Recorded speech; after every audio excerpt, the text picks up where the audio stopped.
هذا جزء من الواقع اللي تتكلم فيه الصورة أكثر مما يتكلم فيه المواطن.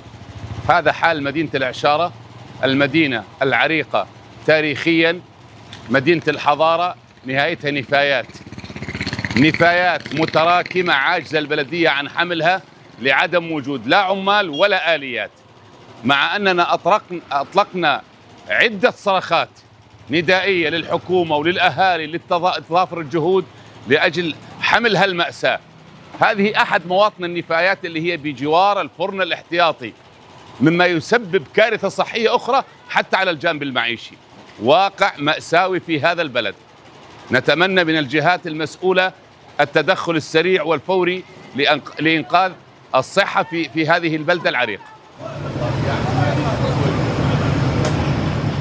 الطرقات محفرة، الكهاريز محفرة، المياه ما في، كل 3 أيام والرابع تجينا، وأحيانا بشوارع ونقاط وأماكن ما تصل عليها نقطة مي وأنا مسؤول عن كلامي أبدا.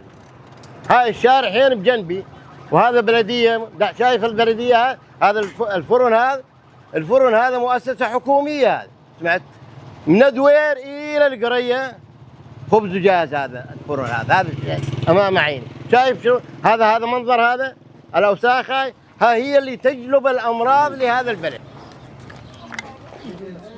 نعاني من السربات ونعاني من الأوساخ والمرض والشيء كله، وهي البلدية ما تلحق، يعني يا عم تنظف وشيء ما تلحق، يعني ما في معدات إلها، يعني ما في معدات، يعني يجيبوا لها معدات تنظف. والله يجزيهم الخير البلدية وأهل العشارة كلهم قاعد يكافحون